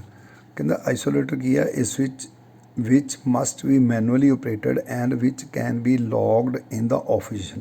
ਮਤਲਬ ਆਈਸੋਲੇਟਰ ਕੀ ਹੁੰਦਾ, ਬੇਸਿਕਲੀ ਦੇਖੋ ਵਰਡ ਤੋਂ ਹੀ ਹੈਗਾ ਆਈਸੋਲੇਟ ਕਰਨਾ। ਇਹ ਆਪਾਂ ਯੂਜ਼ ਕਰਦੇ ਹੈਗੇ ਆ ਇਲੈਕਟ੍ਰੀਕਲ ਸਰਕਟਸ ਦੇ ਵਿੱਚ, ਸਿਸਟਮ ਦੇ ਵਿੱਚ। ਜਦੋਂ ਆਪਾਂ ਕਿਸੇ ਪਰਟੀਕੂਲਰ ਪੋਰਸ਼ਨ ਨੂੰ ਆਈਸੋਲੇਟ ਕਰਨਾ ਹੋਵੇ ਸਪਲਾਈ ਤੋਂ, ਠੀਕ ਹੈ, ਤਾਂ ਆਪਾਂ ਉਸ ਪੋਰਸ਼ਨ ਦੇ ਦੋਨੇ ਪਾਸੇ ਇਹ ਸਵਿਚ ਲਗਾਉਂਦੇ ਆ ਆਈਸੋਲੇਟ ਕਰਨ ਲਈ। ਕਹਿੰਦਾ ਇਹ switch which must be manually operated and which can be logged in the off position। ਮਤਲਬ ਇਹਨੂੰ ਆਪਾਂ ਹਮੇਸ਼ਾ ਆਫ ਪੋਜੀਸ਼ਨ ਦੇ ਵਿੱਚ ਹੀ ਆਪਰੇਟ ਕਰਦੇ ਹਾਂ। ਆਈਸੋਲੇਟਰ ਨੂੰ ਕਦੇ ਵੀ ਔਨ ਲੋਡ ਨਹੀਂ ਆਪਾਂ ਆਪਰੇਟ ਕਰ ਸਕਦੇ, ਇਹਨੂੰ ਹਮੇਸ਼ਾ ਕਦੋਂ ਕਰਨਾ, ਆਫ ਲੋਡ ਦੇ ਉੱਤੇ ਹੀ ਆਪਰੇਟ ਕਰਨਾ। ਮਤਲਬ ਸਿਰਫ ਕੀ ਆ ਕਿ ਮੰਨ ਲਓ ਪਿੱਛੋਂ ਮੇਨ ਪਹਿਲਾਂ ਆਪਾਂ ਸਪਲਾਈ ਆਫ ਕਰਾਂਗੇ ਫਿਰ ਆਈਸੋਲੇਟਰ ਨੂੰ ਆਪਰੇਟ ਕਰਾਂਗੇ। ਕਹਿੰਦਾ normally not design to be capable of interrupting currents at or above full load. ਕਹਿੰਦਾ ਇਹ ਕਦੀ ਵੀ ਕਰੰਟਸ ਜਿਹੜੇ ਆ ਫੁੱਲ ਲੋਡ 'ਤੇ ਜਾਂ ਇਸ ਤੋਂ ਉੱਪਰਲੇ ਲੋਡ ਦੇ ਉੱਤੇ ਕਰੰਟਸ ਨੂੰ ਇੰਟਰਪਟ ਕਰਨ ਲਈ ਆਪਾਂ ਇਹਨੂੰ ਯੂਜ਼ ਨਹੀਂ ਕਰਦੇ। ਮਤਲਬ ਕਹਿਣ ਦਾ ਭਾਵ ਕਿ ਸਿਰਫ ਅਤੇ ਸਿਰਫ ਆਫ ਲੋਡ 'ਤੇ ਆਪਾਂ ਇਹਨੂੰ ਆਪਰੇਟ ਕਰਦੇ ਹਾਂ, depending on contactors to do the job safely. ਮਤਲਬ ਤਾਂ ਕਿ ਕੰਟੈਕਟਰ ਜਿਹੜੇ ਆ, ਮਤਲਬ ਜਿੱਥੇ ਆਪਾਂ ਇਸ ਸਵਿਚ ਦੇ ਕੰਟੈਕਟਸ ਹੁੰਦੇ ਆ ਮੈਨੂਅਲੀ ਇਹਨੂੰ ਆਪਰੇਟ ਕਰਨਾ ਹੁੰਦਾ। ਅਤੇ ਜਦੋਂ ਮੈਨੂਅਲੀ ਆਪਰੇਟ ਕਰਦੇ ਹਾਂ, ਅਗਰ ਹੈਵੀ ਕਰੰਟ 'ਤੇ ਇਹਨਾਂ ਨੂੰ ਆਪਰੇਟ ਕਰਾਂਗੇ ਤਾਂ ਬਹੁਤ ਜ਼ਿਆਦਾ ਆਰਕ ਇੰਡਿਊਸ ਹੋਏਗੀ ਜਿਹੜੀ ਕਿ ਕੰਟੈਕਟਰਸ ਨੂੰ ਖਰਾਬ ਕਰ ਦੂਗੀ। ਇਸ ਕਰਕੇ ਇਹ ਜਿਹੜੇ ਆਈਸੋਲੇਟਰਸ ਨੇ ਇਹਨਾਂ ਨੂੰ ਆਪਾਂ ਹਮੇਸ਼ਾ ਆਫ ਲੋਡ 'ਤੇ ਆਪਰੇਟ ਕਰਦੇ ਹਾਂ। ਮਤਲਬ ਜਿਹੜਾ ਸਵਿਚ ਸੀ ਜਿੱਦਾਂ ਉੱਪਰ, ਉਹਨੂੰ ਆਪਾਂ ਔਨ ਆਫ ਫੁੱਲ ਲੋਡ ਅਤੇ ਨੋ ਲੋਡ ਦੋਨਾਂ 'ਤੇ ਆਪਰੇਟ ਕਰ ਸਕਦੇ ਹਾਂ। ਅਤੇ ਜਿਹੜਾ ਆਈਸੋਲੇਟਰ ਇਹਨੂੰ only and only off load 'ਤੇ ਹੀ ਆਪਰੇਟ ਕਰਦੇ ਹੈਗੇ ਆ। ਅਤੇ ਤੀਜਾ ਹੈ ਸਰਕਟ ਬ੍ਰੇਕਰ। ਹੁਣ ਸਰਕਟ ਬ੍ਰੇਕਰ ਕੀ ਹੈ, ਕਹਿੰਦਾ ਇਹ switch which is manually closed but which can be opened either A manually or B automatically by self contain current mirroring system normally preset to open at a specific level of current or current ramp rates with time। ਮਤਲਬ ਕਹਿਣ ਦਾ ਭਾਵ ਕਿ ਜਿਹੜਾ circuit breaker ਹੈ ਇਹ ਆਪਾਂ manually ਵੀ operate ਕਰ ਸਕਦੇ ਹਾਂ ਅਤੇ ਇਹ ਆਟੋਮੈਟਿਕਲੀ ਵੀ ਆਪਰੇਟ ਹੁੰਦਾ। ਕਦੋਂ ਆਟੋਮੈਟਿਕਲ ਹੁੰਦਾ, ਜਦੋਂ ਫਾਲਟ ਕਰੰਟ ਫਲੋ ਹੁੰਦਾ। ਮਤਲਬ ਜਦੋਂ ਸਰਕਟ 'ਚ ਫਾਲਟ ਪੈਂਦਾ ਹੈਗਾ ਤਾਂ ਸਰਕਟ ਬ੍ਰੇਕਰ ਨੂੰ ਆਪਾਂ ਮੈਨੂਅਲੀ ਆਪਰੇਟ ਨਹੀਂ ਕਰਦੇ, ਉਦੋਂ ਸਰਕਟ ਬ੍ਰੇਕਰ ਆਟੋਮੈਟਿਕਲੀ ਹੀ ਆਪਰੇਟ ਹੋ ਜਾਂਦਾ ਹੈਗਾ। ਅਤੇ ਬਟ ਜਦੋਂ ਨੋਰਮਲ ਕੰਡੀਸ਼ਨ ਦੇ ਵਿੱਚ ਆਪਾਂ ਕੋਈ ਰਿਪੇਅਰ ਕਰਨੀ ਆ ਜਾਂ ਆਪਾਂ ਕੁਛ ਕਰਨਾ, ਤਦ ਵੀ ਆਪਾਂ ਸਰਕਟ ਬ੍ਰੇਕਰ ਨੂੰ ਆਪਰੇਟ ਕਰ ਸਕਦੇ ਹੈਗੇ ਆ ਮੈਨੂਅਲੀ ਔਰ ਵਿਦ ਰਿਮੋਟ, ਚਾਹੇ ਕਿਸੇ ਰਿਮੋਟ ਦੇ ਨਾਲ ਚਾਹੇ ਮੈਨੂਅਲੀ ਆਪਾਂ ਇਹਨੂੰ ਆਪਰੇਟ ਕਰ ਸਕਦੇ ਹਾਂ। ਹੁਣ ਕਹਿਣ ਦਾ ਭਾਵ ਕਿ ਤਿੰਨਾਂ ਦੇ ਵਿੱਚ ਡਿਫਰੈਂਸ ਕੀ ਹੋਇਆ, ਸਵਿਚ ਜਿਹੜਾ ਆ ਉਹਨੂੰ ਆਪਾਂ ਔਨ ਆਫ ਕਰਦੇ ਹਾਂ ਫੁੱਲ ਲੋਡ ਔਰ ਨੋ ਲੋਡ 'ਤੇ ਕਰ ਸਕਦੇ ਹਾਂ। ਮਤਲਬ ਚਾਹੇ ਫੁੱਲ ਲੋਡ 'ਤੇ ਵੀ ਕਰ ਸਕਦੇ ਹਾਂ ਅਤੇ ਆਫ ਲੋਡ 'ਤੇ ਵੀ ਕਰ ਸਕਦੇ ਹਾਂ। ਜਿਹੜਾ ਆਈਸੋਲੇਟਰ ਹੈ ਇਹਨੂੰ ਸਿਰਫ ਆਪਰੇਟ ਕਰ ਸਕਦੇ ਹਾਂ ਆਫ ਲੋਡ 'ਤੇ, ਅਤੇ ਜਿਹੜਾ ਸਰਕਟ ਬ੍ਰੇਕਰ ਹੈ ਇਹਨੂੰ ਆਪਾਂ ਆਪਰੇਟ ਕਰਦੇ ਹਾਂ ਮੈਨੂਅਲੀ ਵੀ ਕਰਦੇ ਹਾਂ ਆਪਾਂ ਫੁੱਲ ਲੋਡ 'ਤੇ ਜਾਂ ਨੋ ਲੋਡ 'ਤੇ, ਬਟ ਆਟੋਮੈਟਿਕਲੀ ਆਪਾਂ ਕਰਦੇ ਹਾਂ ਫਾਲਟ ਕਰੰਟ ਦੇ ਫਾਲਟ ਕੰਡੀਸ਼ਨ ਦੇ ਵਿੱਚ। ਜਦੋਂ ਫਾਲਟ ਕੰਡੀਸ਼ਨ ਦੇ ਵਿੱਚ ਸਾਡਾ ਸਰਕਟ ਚੱਲ ਰਿਹਾ, ਫਾਲਟ ਪੈਂਦਾ ਹੈਗਾ, ਤਾਂ ਉਦੋਂ ਜਿਹੜੇ ਸਰਕਟ ਬ੍ਰੇਕਰ ਆ ਆਟੋਮੈਟਿਕਲੀ ਆਪਰੇਟ ਕਰ ਦਿੱਤੇ ਜਾਂਦੇ ਆ। ਅਤੇ ਜਾਂ ਕਿਸੇ ਰਿਮੋਟ ਦੇ ਨਾਲ ਆਪਾਂ ਜਦੋਂ ਨੋ ਲੋਡ ਜਾਂ ਫੁੱਲ ਲੋਡ 'ਤੇ ਆਪਾਂ ਚਲਾਉਣਾ ਤਾਂ ਆਪਾਂ ਇਹਨੂੰ ਕਿਸੇ ਰਿਮੋਟ ਦੇ ਨਾਲ ਵੀ ਔਨ ਆਫ ਕਰ ਸਕਦੇ ਹੈਗੇ। ਕਹਿੰਦਾ usually design to be capable of interrupting very heavy fault currents far above the units rated current. ਮਤਲਬ ਕਹਿੰਦਾ ਕਿ ਇਹ ਡਿਜ਼ਾਈਨ ਕੀਤੇ ਜਾਂਦੇ ਆ ਬਹੁਤ ਹੈਵੀ ਕਰੰਟਸ ਲਈ, ਤਾਂ ਕਿ ਜਿਹੜੀ ਇੰਟਰਪਟਿੰਗ ਕਰੰਟ ਹੈ, ਨੋਰਮਲ ਕਰੰਟ ਮਤਲਬ ਸਪੋਜ਼ ਕਰੋ ਆਪਾਂ ਹਾਈ ਵੋਲਟੇਜ 'ਤੇ ਸਰਕਟ ਬ੍ਰੇਕਰ ਲਗਾਇਆ, ਵੈਰੀ ਹਾਈ ਵੋਲਟੇਜ ਹੈ, ਤਾਂ ਨੈਚੁਰਲ ਜਦੋਂ ਉੱਥੇ ਫਾਲਟ ਪਏਗਾ ਤਾਂ ਕਰੰਟ ਵੀ ਬਹੁਤ ਜ਼ਿਆਦਾ ਹੋਏਗਾ। ਇਸ ਕਰਕੇ ਕਹਿੰਦਾ ਜਿਹੜੇ ਸਰਕਟ ਬ੍ਰੇਕਰਸ ਆ ਫਾਲਟ ਕਰੰਟ 'ਤੇ ਹੀ ਵੀ ਆਪਰੇਟ ਹੋ ਜਾਂਦੇ ਆ, ਫੁੱਲ ਲੋਡ 'ਤੇ ਵੀ ਆਪਰੇਟ ਹੋ ਜਾਂਦੇ ਆ ਅਤੇ ਨੋ ਲੋਡ 'ਤੇ ਵੀ ਆਪਰੇਟ ਹੋ ਜਾਂਦੇ ਆ। ਇਸ ਤਰ੍ਹਾਂ ਇਹ ਤਿੰਨਾਂ ਦੇ ਵਿੱਚ ਡਿਫਰੈਂਸ ਹੈਗਾ ਸਵਿੱਚ, ਆਈਸੋਲੇਟਰ ਅਤੇ ਸਰਕਟ ਬ੍ਰੇਕਰ ਦੇ ਵਿੱਚ। ਹੁਣ ਕੀ ਆ operating principal of A circuit breaker. ਦੇਖੋ ਡਾਇਗਰਾਮ ਦੇ ਵਿੱਚ ਤੁਹਾਨੂੰ ਸਕਰੀਨ ਦੇ ਵਿੱਚ ਦਿਖ ਰਿਹਾ ਹੈਗਾ, ਰਾਈਟ ਸਾਈਡ 'ਤੇ ਇੱਕ ਡਾਇਗਰਾਮ ਬਣੀ ਹੈ, ਇੱਕ ਕੰਟੇਨਰ ਹੈ, ਉਹ 'ਚ ਯੈਲੋ ਕਲਰ ਦਾ ਦੇਖੋ ਆਇਲ ਪਾਇਆ ਹੋਇਆ, ਉਹਦੇ 'ਚ ਦੋ ਕੰਟੈਕਟ ਆ ਰਿਹਾ। ਰਾਈਟ ਸਾਈਡ 'ਤੇ ਦੇਖੋ ਥੱਲੇ ਪਾਸੇ ਦੇਖੋ ਮੂਵਿੰਗ ਕੰਟੈਕਟ ਲੱਗਾ ਹੋਇਆ, ਜੂ ਟਾਈਪ ਬਲੈਕ ਕਲਰ ਦਾ, ਦੇਖੋ ਜਿੱਥੇ ਐਰੋ ਬਣਿਆ ਮੂਵਿੰਗ ਕੰਟੈਕਟ ਬਣਿਆ ਨਾ, ਐਰੋ ਅੰਦਰ ਜਾ ਰਿਹਾ, ਦੇਖੋ ਉਹਦੇ ਦੋ ਕੰਟੈਕਟਸ ਨੇ, ਉਹ ਹੈ ਮੂਵਿੰਗ ਕੰਟੈਕਟ, ਠੀਕ ਹੈ। ਅਤੇ ਉੱਪਰਲੇ ਪਾਸੇ ਜਿਹੜਾ ਕੰਟੈਕਟ ਬਣੇ ਹੈ, ਦੋ ਵਾਇਰਸ ਬਣੀਆਂ, ਦੈਟ ਇਜ਼ ਫਿਕਸਡ ਕੰਟੈਕਟ। ਇੱਕ ਪਾਸਿਓਂ ਕਰੰਟ ਆ ਰਿਹਾ ਅਤੇ ਦੂਜੇ ਪਾਸਿਓਂ ਕਰੰਟ ਜਿਹੜਾ ਜਾ ਰਿਹਾ ਹੈਗਾ, ਅਤੇ ਇਹਦੇ ਉੱਪਰ ਯੈਲੋ ਕਲਰ ਦਾ ਸਾਰਾ ਜਿਹੜਾ ਦੈਟ ਇਜ਼ ਡਾਈਲੈਕਟਿਕ। ਡਾਈਲੈਕਟਿਕ ਮੀਨਜ਼ ਆਇਲ ਵਗੈਰਾ ਜਾਂ ਏਅਰ ਵਗੈਰਾ ਜੋ ਵੀ ਆਪਾਂ ਯੂਜ਼ ਕਰਨੀ ਹੈ, ਡਾਈਲੈਕਟਿਕ ਮਟੀਰੀਅਲ ਹੈਗਾ। ਅਤੇ ਇਹਦੇ ਉੱਪਰਲੇ ਪਾਸੇ ਏਅਰ ਕੁਸ਼ਨ ਬਣਿਆ, ਮੀਨਜ਼ ਉੱਪਰਲੇ ਪਾਸੇ ਏਅਰ ਦਾ ਪ੍ਰੈਸ਼ਰ ਹੈ, ਅਤੇ ਸੈਂਟਰ ਦੇ ਵਿੱਚ ਜਿਹੜਾ ਇਹਨੂੰ ਓਪਰੇਟਿੰਗ ਹੈਂਡਲ ਹੈ, ਜਿਹੜਾ ਕਿ ਸਰਕਟ ਬ੍ਰੇਕਰ ਨੂੰ ਓਪਰੇਟ ਕਰ ਰਿਹਾ ਮੂਵਿੰਗ ਕੰਟੈਕਟ ਨੂੰ। ਦੋ ਕੰਟੈਕਟ ਜਿਹੜੇ ਆ ਦੇਖੋ, ਇੱਕ ਪਾਸੇ ਫਿਕਸ ਕੰਟੈਕਟ ਲਿਖਿਆ ਨਾ, ਇੱਕ ਪਾਸੇ ਸੱਜੇ ਪਾਸੇ ਵੀ ਹੈ, ਇੱਦਾਂ ਦਾ ਕੰਟੈਕਟ ਜਿਹੜਾ ਦੂਜੇ ਪਾਸੇ ਵੀ ਆ। ਦੋਨੇ ਕੰਟੈਕਟਸ ਨੂੰ ਆਪਾਂ ਕੀ ਕਹਿੰਦੇ ਆ, ਫਿਕਸ ਕੰਟੈਕਟ। ਇਹ ਫਿਕਸ ਰਹਿੰਦੇ ਆ, ਲੇਕਿਨ ਸੈਂਟਰ ਵਿੱਚ ਦੇਖੋ ਇੱਕ ਬਲੂ ਕਲਰ ਦੀ ਜਿਹੜੀ ਰੋਡ ਆ ਰਹੀ ਹੈ, ਉਹ ਬੇਸਿਕਲੀ ਥੱਲੇ ਜਾ ਕੇ ਜੁੜੀ ਹੋਈ ਬਲੈਕ ਕਲਰ ਦੇ ਜਿਹੜਾ ਕੰਟੈਕਟ ਲੱਗਾ ਹੋਇਆ, ਦੈਟ ਇਜ਼ ਮੂਵਿੰਗ ਕੰਟੈਕਟ। ਉੱਪਰੋਂ ਪ੍ਰੈਸ਼ਰ ਪੈਂਦਾ ਜਦੋਂ ਸਰਕਟ ਨੂੰ ਆਪਾਂ ਓਪਨ ਕਰਨਾ, ਅਤੇ ਇਹ ਮੂਵਿੰਗ ਕੰਟੈਕਟ ਜਿਹੜਾ ਥੱਲੇ ਨੂੰ ਮੂਵ ਕਰੇਗਾ ਤਾਂ ਸਰਕਟ ਜਿਹੜਾ ਓਪਨ ਹੋ ਜਾਏਗਾ। ਮੂਵਿੰਗ ਕੰਟੈਕਟ ਅਤੇ ਫਿਕਸ ਕੰਟੈਕਟ ਦੇ ਸੱਜੇ ਪਾਸੇ ਦੇਖੋ ਤੁਸੀਂ ਇੱਕ ਸੈਂਟਰ 'ਚ ਲਿਖਿਆ ਆਰਕ। ਆਰਕ ਮੀਨ ਜਦੋਂ ਸਰਕਟ ਜਿਹੜਾ ਓਪਨ ਹੁੰਦਾ ਹੈਗਾ ਅਤੇ ਇੱਕ ਆਰਕ ਇੰਡਿਊਸ ਹੁੰਦੀ ਹੈਗੀ ਆ, ਉਹ ਆਰਕ ਵੀ ਇਹਦੇ ਵਿੱਚ ਦਿਖਾਈ ਹੋਈ ਆ। ਹੁਣ ਆਪਾਂ ਪੜ੍ਹਦੇ ਕੀ ਹੈ, ਦੇਖੋ ਪਹਿਲਾ ਪੈਰਾ ਦੇਖੋ ਧਿਆਨ ਨਾਲ, ਕਹਿੰਦਾ circuit breaker essentially consists of fixed and moving contacts. ਜਿਸ ਤਰ੍ਹਾਂ ਮੈਂ ਤੁਹਾਨੂੰ ਇਹ ਸਮਝਾਇਆ, ਕਹਿੰਦਾ ਇੱਕ ਫਿਕਸ ਕੰਟੈਕਟ ਹੁੰਦੇ ਆ ਅਤੇ ਇੱਕ ਮੂਵਿੰਗ ਕੰਟੈਕਟਸ ਹੁੰਦੇ ਆ। ਇਹਨਾਂ ਦੋ ਕੰਟੈਕਟਸ ਦੇ ਨਾਲ ਇਹ ਸਰਕਟ ਬ੍ਰੇਕਰ ਜਿਹੜਾ ਬਣਿਆ ਹੁੰਦਾ, ਇਹਦੀ ਕੰਸਟਰਕਸ਼ਨ ਹੁੰਦੀ ਆ। ਕਹਿੰਦਾ these contacts are touching each other and carrying the current under normal condition. Normal condition 'ਚ ਕਹਿੰਦਾ ਦੋਨੇ ਕੰਟੈਕਟਸ ਫਿਕਸ ਕੰਟੈਕਟ ਅਤੇ ਮੂਵਿੰਗ ਕੰਟੈਕਟ ਆਪਸ 'ਚ ਜੁੜੇ ਹੁੰਦੇ ਆ, ਅਤੇ ਨੋਰਮਲ ਕਰੰਟ ਇਹਨਾਂ ਦੇ ਵਿੱਚੋਂ ਦੀ ਫਲੋ ਕਰਦਾ। ਕਹਿੰਦਾ when circuit breaker is closed, ਹੁਣ ਜਦੋਂ ਸਰਕਟ ਬ੍ਰੇਕਰ ਨੂੰ ਕਲੋਜ਼ ਕੀਤਾ ਜਾਂਦਾ, current carrying contacts called the electrodes engaged each other under the pressure of spring. ਆਪਾਂ ਕਹਿੰਦਾ ਜਦੋਂ ਸਰਕਟ ਨੂੰ ਕਲੋਜ਼ ਕੀਤਾ ਹੁੰਦਾ, ਮਤਲਬ ਸਰਕਟ ਚੱਲ ਰਿਹਾ ਹੁੰਦਾ, ਅਤੇ ਪ੍ਰੈਸ਼ਰ ਸਪਰਿੰਗ ਦੇ ਪ੍ਰੈਸ਼ਰ ਨਾਲ ਦੋਨੇ ਕੰਟੈਕਟਸ ਜਿਹੜੇ ਉਹ ਆਪਸ 'ਚ ਜੁੜੇ ਰਹਿੰਦੇ ਆ। ਹੁਣ ਦੂਜਾ ਪੈਰਾ ਦੇਖੋ, during the normal operating condition the arms of the circuit breaker can be opened or closed for a switching and maintenance of the system। ਕਹਿੰਦਾ ਨੋਰਮਲ ਕੰਡੀਸ਼ਨ ਦੇ ਵਿੱਚ ਕਹਿੰਦਾ ਜਿਹੜੀਆਂ ਦੋਨੋਂ ਆਰਮਸ ਨੇ ਕਿਹੜੀਆਂ, ਫਿਕਸ ਅਤੇ ਮੂਵਿੰਗ ਆਰਮਸ, ਇਹਨਾਂ ਨੂੰ ਆਪਾਂ ਓਪਨ ਜਾਂ ਕਲੋਜ਼ ਕਰ ਸਕਦੇ ਹਾਂ ਮੇਨਟੇਨੈਂਸ ਪਰਪਜ਼ ਦੇ ਲਈ। ਇਹ ਮਤਲਬ ਜਸਟ ਲਾਈਕ ਆਪਾਂ ਸਵਿਚ ਵੀ ਯੂਜ਼ ਕਰ ਸਕਦੇ ਹਾਂ ਜਿਹੜਾ ਸਰਕਟ ਬ੍ਰੇਕਰ ਹੁੰਦਾ। But to open the circuit breaker only pressure is required to be applied to a trigger. ਕਹਿੰਦਾ ਅਗਰ ਸਰਕਟ ਬ੍ਰੇਕਰ ਨੂੰ ਓਪਨ ਕਰਨਾ ਤਾਂ ਇੱਕ ਛੋਟਾ ਜਿਹਾ ਪ੍ਰੈਸ਼ਰ ਚਾਹੀਦਾ ਜਿਹੜਾ ਕਿ ਟ੍ਰਿਗਰ ਨੂੰ ਆਪਰੇਟ ਕਰ ਦੇਵੇ, ਤਾਂ ਉਸ ਟ੍ਰਿਗਰ ਦੇ ਨਾਲ ਆਟੋਮੈਟਿਕਲੀ ਜਿਹੜਾ ਸਾਡਾ ਸਰਕਟ ਬ੍ਰੇਕਰ ਆ ਇਹ ਓਪਨ ਹੋ ਜਾਂਦਾ ਹੈਗਾ। ਇਸ ਤਰ੍ਹਾਂ ਇਹ ਸਰਕਟ ਬ੍ਰੇਕਰ ਜਿਹੜਾ ਇਹ ਪ੍ਰਿੰਸੀਪਲ ਇਹਦਾ ਕੰਮ ਹੈ। ਮਤਲਬ ਮੀਨਸ ਕੋਈ ਵੀ ਸਰਕਟ ਬ੍ਰੇਕਰ ਹੋਏਗਾ, ਉਹਦੇ 'ਚ ਦੋ ਕੰਟੈਕਟਸ ਹੋਣਗੇ, ਇੱਕ ਮੂਵਿੰਗ ਕੰਟੈਕਟ ਹੋਏਗਾ ਅਤੇ ਇੱਕ ਫਿਕਸ ਕੰਟੈਕਟ ਹੋਏਗਾ। ਤਾਂ ਇੱਕ ਉਹਦੇ ਵਿੱਚ ਦੋਨਾਂ ਕੰਟੈਕਟਸ ਦੇ ਵਿੱਚ ਜਾਂ ਉਸ ਪੂਰੇ ਸਰਕਟ ਦੇ ਇੱਕ ਡਾਈਲੈਕਟਿਕ ਮਟੀਰੀਅਲ ਹੋਏਗਾ, ਜਿਹੜਾ ਕਿ ਬਾਅਦ 'ਚ ਆਪਾਂ ਪੜ੍ਹਾਂਗੇ ਅੱਗੇ ਜਾ ਕੇ ਉਹਦਾ ਕੀ ਕੰਮ ਹੁੰਦਾ ਡਾਈਲੈਕਟਿਕ ਮਟੀਰੀਅਲ ਦਾ। ਇਸ ਤਰ੍ਹਾਂ ਇਹ ਸਰਕਟ ਬ੍ਰੇਕਰ ਜਿਹੜਾ ਹੈ ਇਹਦਾ ਇਹ ਪ੍ਰਿੰਸੀਪਲ ਹੈ। ਹੁਣ ਇਹ ਟੌਪਿਕ ਆਪਣਾ ਆਰਕ ਫਿਨੋਮੀਨਾ। ਦੇਖੋ ਆਰਕ ਫਿਨੋਮੀਨਾ ਕੀ ਹੈ, ਜਿੱਦਾਂ ਆਪਾਂ ਪਹਿਲਾਂ ਡਿਸਕਸ ਕਰਕੇ ਹਟੇ ਆ ਕਿ ਫਿਕਸਡ ਕੰਟੈਕਟ ਅਤੇ ਮੂਵਿੰਗ ਕੰਟੈਕਟਸ ਜਦੋਂ ਓਪਨ ਹੁੰਦੇ ਆ ਤਾਂ ਉਹਨਾਂ ਦੋਨਾਂ ਦੇ ਵਿੱਚ ਇੱਕ ਆਰਕ ਪ੍ਰੋਡਿਊਸ ਹੁੰਦੀ ਆ। ਉਹ ਕਿੱਦਾਂ ਪ੍ਰੋਡਿਊਸ ਹੁੰਦੀ ਆ ਉਹ ਆਪਾਂ ਹੁਣ ਪੜ੍ਹਨਾ। ਦੇਖੋ ਕਹਿੰਦਾ ਵੈਨ ਇਹ ਸ਼ਾਰਟ ਸਰਕਟ ਅਕਰਸ, ਕਹਿੰਦਾ ਜਦੋਂ ਕੋਈ ਸ਼ਾਰਟ ਸਰਕਟ ਪ੍ਰੋਡਿਊਸ ਹੁੰਦਾ ਹੈਗਾ ਸਰਕਟ ਦੇ ਵਿੱਚ, ਇਹ heavy current flows through the contacts of the circuit breaker. ਤਾਂ ਕਹਿੰਦਾ ਸਰਕਟ ਦੇ ਕੰਟੈਕਟਸ ਦੇ ਵਿੱਚੋਂ ਦੀ ਬਹੁਤ ਹੈਵੀ ਕਰੰਟ ਜਿਹੜਾ ਉਹ ਫਲੋ ਕਰਦਾ। ਕਦੋਂ? Before they are opened by the protective system. ਪਰ ਉਦੋਂ ਜਦੋਂ ਤੱਕ ਉਹ ਆਪਾਂ ਨੂੰ ਕਿਸੇ ਵੀ ਪ੍ਰੋਟੈਕਟਿਵ ਸਿਸਟਮ ਦੇ ਨਾਲ ਉਹਨੂੰ ਓਪਨ ਨਹੀਂ ਕਰ ਦਿੰਦੇ ਸਰਕਟ ਬ੍ਰੇਕਰ ਨੂੰ, ਉਹਨਾਂ ਚਿਰ ਜਦੋਂ ਫਾਲਟ ਪੈਂਦਾ ਤਾਂ ਉਸ ਸਰਕਟ ਬ੍ਰੇਕਰ ਦੇ ਵਿੱਚੋਂ ਦੀ ਬਹੁਤ ਹੈਵੀ ਕਰੰਟ ਜਿਹੜਾ ਉਹਦੇ ਕੰਟੈਕਟਸ ਦੇ ਵਿੱਚੋਂ ਦੀ ਫਲੋ ਕਰਦਾ ਹੈਗਾ। ਕਹਿੰਦਾ at the instant when the contacts begin to separate the contact area decreases rapidly. ਕਹਿੰਦਾ ਹੁਣ ਜਦੋਂ ਹੀ ਉਹ ਜਿਹੜੇ ਆ ਕੰਟੈਕਟਸ ਜਿਹੜੇ ਆ ਉਹ ਸੈਪਰੇਟ ਹੋਣ ਲੱਗਦੇ ਆ ਤਾਂ ਉਹਨਾਂ ਦੇ ਇਨ ਬਿਟਵੀਨ ਜਿਹੜਾ ਏਰੀਆ ਆਫ ਕੰਟੈਕਟਸ ਹੁੰਦਾ ਦੋਨੇ ਦੇ ਨਾਲ ਜਿਹੜੇ ਜੁੜੇ ਹੋਏ ਕੰਟੈਕਟਸ ਆ ਏਰੀਆ ਹੈਗਾ ਉਹ ਬਿਲਕੁਲ ਘੱਟ ਜਾਂਦਾ ਹੈਗਾ। And large fault current causes increased current density and hence rise in temperature. ਹੁਣ ਕੀ ਕਹਿੰਦਾ ਏਰੀਆ ਆਫ ਕ੍ਰਾਸ ਸੈਕਸ਼ਨ ਜਿਹੜਾ ਇਨ ਬਿਟਵੀਨ ਦਾ ਕੰਟੈਕਟਸ ਜਿਹੜੇ ਕੰਟੈਕਟਸ ਜੁੜੇ ਆ ਉਹਨਾਂ ਦਾ ਏਰੀਆ ਆਫ ਕ੍ਰਾਸ ਸੈਕਸ਼ਨ ਜਿਹੜਾ ਉਹ ਘੱਟ ਜਾਂਦਾ due to that large current ਅਤੇ ਏਰੀਆ ਕ੍ਰਾਸ ਸੈਕਸ਼ਨ ਘਟਣ ਦੇ ਨਾਲ ਉਸ ਏਰੀਆ ਕ੍ਰਾਸ ਸੈਕਸ਼ਨ ਦੇਖੋ ਘਟੂਗਾ ਤਾਂ ਨੈਚੁਰਲ ਉਹਦੀ ਰਜਿਸਟੈਂਸ ਪਾਰਟੀਕੂਲਰ ਉਸ ਟਾਈਮ ਲਈ ਵੱਧ ਜਾਊਗੀ। ਏਰੀਆ ਦੇਖੋ resistance proportional to length upon area of cross section. ਹੁਣ ਏਰੀਆ ਕ੍ਰਾਸ ਸੈਕਸ਼ਨ ਘਟ ਗਿਆ ਇਸ ਕਰਕੇ ਉਹਦੀ ਰਜਿਸਟੈਂਸ ਜਿਹੜੀ ਬਹੁਤ ਜ਼ਿਆਦਾ ਇਨਕਰੀਜ਼ ਹੋ ਜਾਊਗੀ।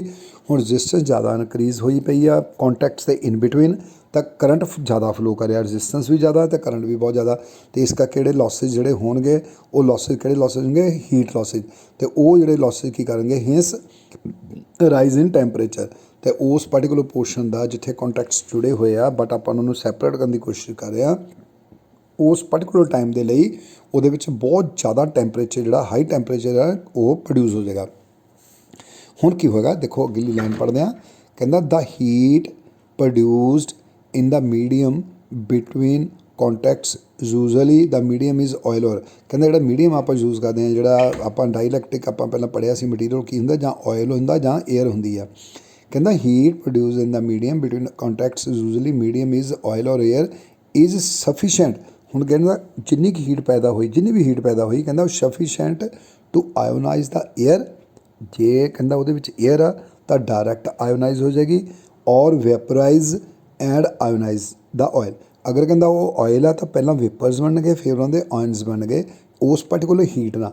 ਮਤਲਬ ਹੁਣ ਤੱਕ ਆਪਾਂ ਜਿੱਦਾਂ ਪੜ੍ਹਿਆ ਕੰਟੈਕਟ ਸੈਪਰੇਟ ਹੋਏ ਏਰੀਆ ਕ੍ਰਾਸ ਸੈਕਸ਼ਨ ਜਿਹੜਾ ਉਹਦਾ ਟੱਚਿੰਗ ਏਰੀਆ ਸੀ ਉਹ ਘਟ ਗਿਆ ਉਹਦੇ ਕਰਕੇ ਏਰੀਆ ਕ੍ਰਾਸ ਸੈਕਸ਼ਨ ਘਟ ਗਿਆ ਦੋਨੇ ਕੰਟੈਕਟਸ ਦੇ ਵਿੱਚ ਬਟ ਕਰੰਟ ਬਹੁਤ ਜ਼ਿਆਦਾ ਹਾਈ ਫਲੋ ਕਰਦਾ ਪਿਆ ਆ due to that current and area cross section ਉਹਦੇ 'ਚ ਇੱਕ ਬਹੁਤ ਜ਼ਿਆਦਾ ਕਰੰਟ ਡੈਂਸਿਟੀ ਵਧਣ ਕਰਕੇ ਇੱਕ ਹੀਟ ਪ੍ਰੋਡਿਊਸ ਹੁੰਦੀ ਆ ਬਹੁਤ ਟੈਂਪਰੇਚਰ ਹਾਈ ਟੈਂਪਰੇਚਰ ਪ੍ਰੋਡਿਊਸ ਹੋ ਜਾਂਦਾ। ਕਹਿੰਦਾ ਦਾ ਹੀਟ ਪ੍ਰੋਡਿਊਸ ਉਹ ਜਿਹੜੀ ਹੀਟ ਪੈਦਾ ਹੋਈ ਉਹ ਇਨ ਬਿਟਵੀਨ ਜਿਹੜਾ ਮੀਡੀਅਮ ਹੈ ਹੁਣ ਮੀਡੀਅਮ ਕੀ ਹੈ ਜਾਂ ਏਅਰ ਹੈ ਅਤੇ ਜਾਂ ਆਇਲ ਹੈ ਸਰਕਟ ਬ੍ਰੇਕਰ ਦੇ ਵਿੱਚ ਜਾਂ ਏਅਰ ਆ ਜਾਂ ਆਇਲ ਆ। ਕਹਿੰਦਾ ਜਿਹੜਾ ਮੀਡੀਅਮ ਬਿਟਵੀਨ ਕੰਟੈਕਟਸ ਜਿਹੜਾ ਵੀ ਮੀਡੀਅਮ ਹੈਗਾ ਹੁਣ ਉਹਦੇ 'ਚ is sufficient to ionise the air. ਹੁਣ ਕਹਿੰਦਾ ਅਗਰ ਏਅਰ ਆ ਤਾਂ ਉਹ ਕਹਿੰਦਾ ਸਫੀਸ਼ੈਂਟ ਹੈਗਾ ਆ ਉਸ ਨੂੰ ਆਇਓਨਾਈਜ਼ ਕਰਨ ਲਈ। ਅਗਰ ਉਹਦੇ ਵਿੱਚ ਆਇਲ ਹੈ ਤਾਂ ਫਿਰ ਕੀ ਹੋਏਗਾ ਔਰ ਵੇਪਰਾਈਜ਼ ਐਂਡ ਆਇਓਨਾਈਜ਼ ਦਾ। ਜੇ ਆਇਲ ਹੈ ਤਾਂ ਪਹਿਲਾਂ ਆਇਲ ਜਿਹੜਾ ਵੇਪਰਾਈਜ਼ ਹੋਏਗਾ ਉਹਦੀ ਸਟੀਮ ਬਣ ਕੇ ਭਾਫ ਬਣ ਕੇ ਉਡੂਗਾ ਫਿਰ ਉਹ ਆਇਓਨਾਈਜ਼ਡ ਹੋਏਗਾ।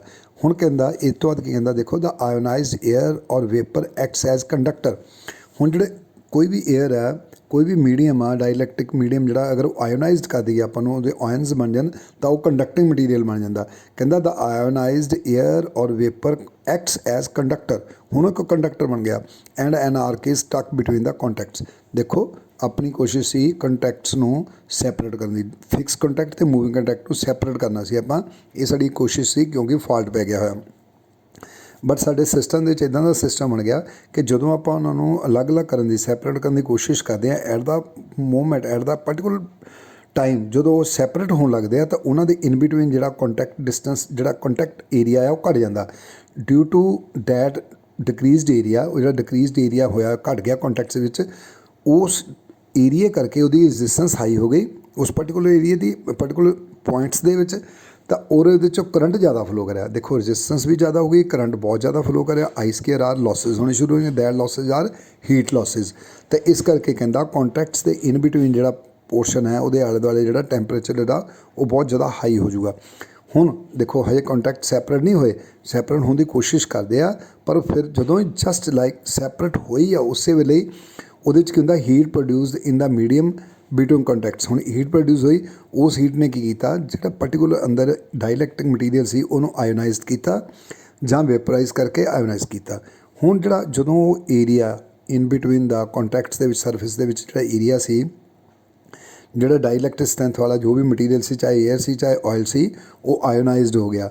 ਹੁਣ ਇੱਕ ਪ੍ਰੋਪਰਟੀ ਆਇਓਨਾਈਜ਼ਡ ਮਟੀਰੀਅਲ ਦੀ ਪ੍ਰੋਪਰਟੀ ਹੈ ਜੋ ਆਇਓਨਾਈਜ਼ ਹੋ ਜਾਂਦਾ ਹੋਏ ਪਾਰਟੀਕੂਲਰ ਪੋਰਸ਼ਨ ਤਾਂ ਉਹ ਕੰਡਕਟਿੰਗ ਮਟੀਰੀਅਲ ਬਣ ਜਾਂਦਾ। ਦੇਖੋ ਸਾਡੀ ਕੋਸ਼ਿਸ਼ ਸੀਗੀ ਕਿ ਸਗੋਂ ਅਸੀਂ ਕੰਟੈਕਟ ਨੂੰ ਸੈਪਰੇਟ ਕਰੀਏ ਬਟ ਉੱਥੇ ਇਮੈਜਨਰੀ ਮਤਲਬ ਇੱਕ ਕੰਡਕਟਰ ਬਣ ਗਿਆ due to that conductor an arc is stuck between the contacts. ਹੁਣ ਉਹ ਕੰਡਕਟਰ ਕਿਸ ਪੋਰਸ਼ਨ ਦੇ ਕਿਸ ਸ਼ੇਪ ਦੇ ਵਿੱਚ ਆ ਆਰਕ ਦੀ ਸ਼ੇਪ 'ਚ ਅੱਗ ਦੀ ਸ਼ੇਪ 'ਚ। ਹੁਣ ਆਰਕ ਬਣੀ ਹੋਈ ਆ, ਸਰਕਟ ਸਾਡਾ ਅਸੀਂ ਆਫ ਕਰਨਾ ਚਾਹੁੰਦੇ ਹਾਂ, ਬਟ ਡਿਊ ਟੂ ਦੈਟ ਆਰਕ ਜਿਹੜਾ ਉਹ ਸਾਡਾ ਸਰਕਟ ਜਿਹੜਾ ਔਨ ਰਹਿੰਦਾ। ਹੁਣ ਅਗਲੀ ਲਾਈਨ ਦੇਖੋ, ਕਹਿੰਦਾ the potential difference between the contact is quite small. ਹੁਣ ਕਿਉਂਕਿ ਕੰਟੈਕਟਸ ਤਾਂ ਸੈਪਰੇਟ ਹੋ ਗਏ ਆ, ਇਸ ਕਰਕੇ ਪੋਟੈਂਸ਼ੀਅਲ ਡਿਫਰੈਂਸ ਜਿਹੜਾ ਉਹਨਾਂ ਦੋਨਾਂ ਦੇ ਵਿਚਕਾਰ ਜਿਹੜਾ ਬਹੁਤ ਘੱਟ ਆ। ਕਿਉਂ ਘੱਟ ਆ? ਕਿਉਂਕਿ ਆਰਕ ਦੇ ਥਰੂ ਜਿਹੜੀ ਹਜੇ ਸਾਡੀ ਸਪਲਾਈ ਕੰਟੀਨਿਊ ਚੱਲ ਰਹੀ ਆ, ਪਰ ਕਹਿੰਦਾ ਉਹ ਘੱਟ ਹੋਣ ਦੇ ਬਾਵਜੂਦ ਵੀ ਇੰਨਾ ਕਿ ਸਫੀਸ਼ੀਐਂਟ ਹੈ ਕਿ ਉਹ ਆਰਕ ਨੂੰ ਪ੍ਰੋਡਿਊਸ ਕਰਕੇ ਰੱਖਦਾ ਹੈਗਾ, ਜਿਹੜਾ ਪੋਟੈਂਸ਼ੀਅਲ ਡਿਫਰੈਂਸ ਬਿਟਵੀਨ ਦਾ ਆਰਕ ਹੈਗਾ। ਸੋ ਦ ਆਰਕ ਪ੍ਰੋਵਾਈਡਡ ਏ ਲੋ ਰਜਿਸਟੈਂਸ ਪਾਥ। ਹੁਣ ਆਰਕ ਪ੍ਰੋਡਿਊਸ ਹੋ ਗਈ, ਉਹ ਲੋ ਰਜਿਸਟੈਂਸ ਪ੍ਰੋਵਾਈਡ ਕਰ ਰਹੀ ਆ, and consequently the current in the circuit remains uninterrupted so long as the arc persist. ਹੁਣ ਇਸ ਕਰਕੇ ਕਹਿੰਦਾ ਜਿੰਨਾ ਚਿਕਰ ਆਰਕ ਜਿਹੜੀ ਵਿੱਚੋਂ ਦੀ ਪ੍ਰੋਡਿਊਸ ਹੋਈ ਜਾ ਰਹੀ ਆ, ਉਨਾ ਇੱਕ ਸਾਡਾ ਕਰੰਟ ਜਿਹੜਾ ਇੰਟਰਪਟ ਨਹੀਂ ਹੋ ਰਿਹਾ, ਸਾਡਾ ਕਰੰਟ ਜਿਹੜਾ ਉਹ ਖ਼ਤਮ ਨਹੀਂ ਹੋ ਰਿਹਾ, ਅਤੇ ਉਹਦੇ ਕਰਕੇ ਸਾਡਾ ਸਰਕਟ ਚੱਲਦਾ ਰਹੇਗਾ। ਇਸ ਕਰਕੇ ਸਾਡੀ ਕੋਸ਼ਿਸ਼ ਹੁੰਦੀ ਆ ਕਿ ਜਿਹੜੀ ਆਰਕ ਬਣੀ ਆ ਉਹ ਜਿੰਨੀ ਜਲਦੀ ਤੋਂ ਜਲਦੀ ਜਿਹੜੀ ਆਪਾਂ ਨੂੰ ਮਤਲਬ ਖ਼ਤਮ ਕਰ ਦਈਏ, ਤਾਂ ਕਿ ਸਾਡਾ ਜਿਹੜਾ ਕਰੰਟ ਆ ਉਹ ਇੰਟਰਪਟ ਹੋ ਜਾਵੇ, ਮਤਲਬ ਬ੍ਰੇਕ ਹੋ ਜਾਵੇ। ਇਹ ਸਾਡੀ ਆਰਕ ਦਾ ਫਿਨੋਮੇਨਾ ਹੈਗਾ। ਮਤਲਬ ਆਰਕ ਕਾਹਦੇ ਕਰਕੇ ਪ੍ਰੋਡਿਊਸ ਹੋਈ? Due to low resistance and high current ਜਿਹੜਾ ਪ੍ਰੋਡਿਊਸ ਹੋਇਆ, ਵਿੱਚ ਹਾਈ ਕਰੰਟ ਸੀਗਾ, ਰਜਿਸਟੈਂਸ ਘੱਟ ਗਈ, ਅਤੇ ਪਹਿਲਾਂ ਰਜਿਸਟੈਂਸ ਵੱਧ ਗਈ, ਫਿਰ ਕਰੰਟ ਵੀ ਜ਼ਿਆਦਾ ਵਧਿਆ, ਫਿਰ ਉਹਦੇ ਵਿੱਚੋਂ ਆਰਕ ਪ੍ਰੋਡਿਊਸ ਹੋਈ। ਡਿਊ ਟੂ ਹੀਟ ਉਸ ਆਰਕ ਦੀ ਰਜਿਸਟੈਂਸ ਫਿਰ ਘੱਟ ਗਈ, ਘੱਟ ਕਰਨ ਕਰਕੇ ਕਰੰਟ ਜਿਹੜਾ ਉਹਦੇ ਵਿੱਚੋਂ ਦੀ ਫਲੋ ਕਰਦਾ ਰਹਿੰਦਾ ਹੈ, ਅਤੇ ਵੋਲਟੇਜ ਇੰਨੀ ਕੁ ਸਫੀਸ਼ੀਐਂਟ ਹੁੰਦੀ ਹੈ, ਹੁੰਦੀ ਬਹੁਤ ਘੱਟ ਆ ਪਰ ਸਫੀਸ਼ੀਐਂਟ ਹੁੰਦੀ ਹੈ, ਜਿਹੜੀ ਕਿ ਆਰਕ ਨੂੰ ਮੇਨਟੇਨ ਕਰਕੇ ਰੱਖਦੀ ਹੈ। ਠੀਕ ਹੈ ਜੀ, ਇਸ ਤਰ੍ਹਾਂ ਇਹ ਆਰਕ ਫਿਨੋਮੇਨਾ ਆਪਾਂ ਹੈਗਾ ਚੱਲਦਾ। ਹੁਣ ਦੇਖੋ ਆਰਕ ਪ੍ਰੋਡਿਊਸ ਮਤਲਬ ਆਪਣਾ ਫੋਲਟ ਕਰੰਟ ਆਇਆ, ਫੋਲਟ ਕਰੰਟ ਔਨ ਕਰਕੇ ਸਾਡਾ ਸਰਕਟ ਬ੍ਰੇਕਰ ਜਿਹੜਾ ਆਪਰੇਟ ਹੋਇਆ, ਬਟ ਸਰਕਟ ਬ੍ਰੇਕਰ ਆਪਰੇਟ ਤਾਂ ਹੋ ਗਿਆ, ਬਟ ਉਹਦੇ ਇਨ ਬਿਟਵੀਨ ਜਿਹੜੇ ਕੰਟੈਕਟ ਸੀਗੇ ਉਹਨਾਂ ਦੇ ਵਿੱਚ ਹਜੇ ਆਰਕ ਬਣੀ ਹੋਈ ਹੈ। ਡਿਊ ਟੂ ਦੈਟ ਆਰਕ ਸਾਡਾ ਸਰਕਟ ਹਜੇ ਚੱਲ ਰਿਹਾ ਹੈਗਾ। ਹੁਣ ਕਹਿੰਦਾ ਡਿਊਰਿੰਗ ਦਾ ਆਰਕ ਪੀਰੀਅਡ, ਮਤਲਬ ਜਿੰਨਾ ਕੁ ਆਰਕ ਚੱਲਦੀ ਪਈ ਹੈ, the current flowing between the contacts depends upon the arc resistance. ਹੁਣ ਦੇਖੋ ਕਿਸੇ ਵੀ ਪੋਰਸ਼ਨ ਦੇ ਵਿੱਚ ਜਿਹੜਾ ਕਰੰਟ ਹੈ ਜੋ ਫਲੋ ਕਰਦਾ ਹੈਗਾ, ਉਹ ਡਿਪੈਂਡ ਕਰਦਾ ਉਹਦੀ ਰਜਿਸਟੈਂਸ ਕਿੰਨੀ ਆ। ਅਗਰ ਰਜਿਸਟੈਂਸ ਜ਼ਿਆਦਾ ਹੋਏਗੀ ਤਾਂ ਆਰਕ ਜਿਹੜੀ ਆ ਉਹ ਕਰੰਟ ਜਿਹੜਾ ਘੱਟ ਫਲੋ ਕਰੇਗਾ, ਅਗਰ ਰਜਿਸਟੈਂਸ ਘੱਟ ਹੋਏਗੀ ਤਾਂ ਕਰੰਟ ਜਿਹੜਾ ਜ਼ਿਆਦਾ ਫਲੋ ਕਰੇਗਾ। ਹੁਣ ਇਸ ਕੰਡੀਸ਼ਨ ਦੇ ਵਿੱਚ ਵੀ ਕਹਿੰਦਾ ਜਿਹੜੀ ਆਰਕ ਆ ਉਹ ਆਰਕ ਕਰੰਟ ਜਿਹੜਾ ਡਿਪੈਂਡ ਕਰਦਾ ਰਜਿਸਟੈਂਸ 'ਤੇ। ਦੂਜੀ ਲਾਈਨ ਦੇਖੋ ਇਹਦੇ ਵਿੱਚ ਕੀ ਕਹਿੰਦਾ, ਦਾ ਗ੍ਰੇਟਰ ਦਾ ਆਰਕ ਰਜਿਸਟੈਂਸ ਦਾ ਸਮਾਲਰ ਦਾ ਕਰੰਟ। ਜਿੰਨੀ ਕਹਿੰਦਾ ਰਜਿਸਟੈਂਸ ਜ਼ਿਆਦਾ ਹੋਏਗੀ ਉਨਾ ਕਰੰਟ ਜਿਹੜਾ ਉਹ ਘੱਟ ਹੋਏਗਾ। ਕਿਹਦਾ? ਆਰਕ ਦਾ। ਆਰਕ ਦੀ ਗੱਲ ਕਰ ਰਹੇ ਹੁਣ ਆਪਾਂ। That flows between the contacts. ਹੁਣ ਬਿਟਵੀਨ ਦਾ ਕੰਟੈਕਟਸ ਜਿਹੜਾ ਕਰੰਟ ਫਲੋ ਕਰਦਾ, ਕਹਿੰਦਾ ਉਹ ਡਿਪੈਂਡ ਕਰਦਾ ਹੈਗਾ ਆਰਕ ਰਜਿਸਟੈਂਸ 'ਤੇ। ਅਗਰ ਆਰਕ ਰਜਿਸਟੈਂਸ ਜ਼ਿਆਦਾ ਹੋਏਗੀ ਤਾਂ ਕਰੰਟ ਜਿਹੜਾ ਉਹਦੀ ਵੈਲਿਊ ਘੱਟ ਹੋਏਗੀ। ਤਾਂ ਕਹਿੰਦਾ ਹੁਣ ਇਹਦਾ ਮਤਲਬ ਕੀ ਹੋਇਆ ਕਿ ਜਿੱਦਾਂ ਆਪਾਂ ਆਰਕ ਰਜਿਸਟੈਂਸ ਨੂੰ ਅਗਰ ਵਧਾ ਦਈਏ ਤਾਂ ਸਾਡਾ ਕਰੰਟ ਘੱਟ ਜਾਂਦਾ। ਇਹਦਾ ਮਤਲਬ ਅਗਰ ਆਪਾਂ ਆਰਕ ਰਜਿਸਟੈਂਸ ਇੰਨੀ ਜ਼ਿਆਦਾ ਹਾਈ ਕਰ ਦਈਏ ਕਿ ਕਰੰਟ ਜਿਹੜਾ ਸਾਡਾ ਜ਼ੀਰੋ ਹੋ ਜਾਵੇ, ਉਸ ਕੰਡੀਸ਼ਨ 'ਚ ਜਿਹੜਾ ਸਾਡਾ ਸਰਕਟ ਆ ਉਹ ਸਰਕਟ ਬ੍ਰੇਕਰ ਜਿਹੜਾ ਉਹ ਬਿਲਕੁਲ ਆਫ ਹੋ ਜਾਏਗਾ। ਮੀਨਸ ਉਹਦੇ ਕੰਟੈਕਟਸ ਬਿਲਕੁਲ ਸੈਪਰੇਟ ਹੋ ਜਾਣਗੇ, ਅਤੇ ਸਾਡਾ ਸਰਕਟ ਪੂਰਾ ਜਿਹੜਾ ਫਾਲਟ ਕਰੰਟ ਪਿਆ ਸੀ ਉਹਦੇ ਕਰਕੇ ਉਹ ਸੇਫ ਹੋ ਜਾਏਗਾ। ਇਹਦੇ ਵਿੱਚ ਕਹਿੰਦਾ the arc resistance depend upon the following factor. ਦੇਖੋ 3 ਫੈਕਟਰਸ ਆ ਜਿਹਦੇ 'ਤੇ ਸਾਡੀ ਆਰਕ ਦੀ ਰਜਿਸਟੈਂਸ ਜਿਹੜੀ ਡਿਪੈਂਡ ਕਰਦੀ। ਪਹਿਲਾ ਫੈਕਟਰ ਕੀ ਆ? Degree of ionisation.